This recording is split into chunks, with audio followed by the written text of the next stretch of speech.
Hi there, YouTubers.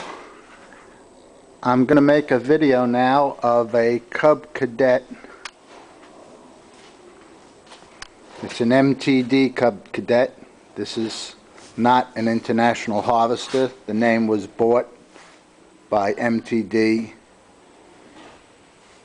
I do have an international harvester 129, which can probably tow this tractor away. But I got the weights for the back, which made a huge difference, and I got the plow for the front.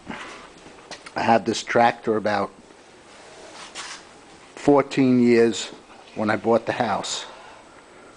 I'm going to do a cold start right after this video.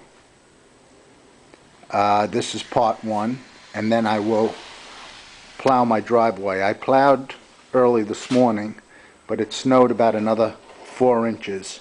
I just want to show you what a really good job this plow does.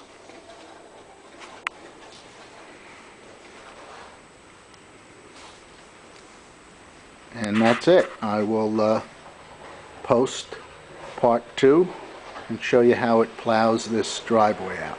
Alright?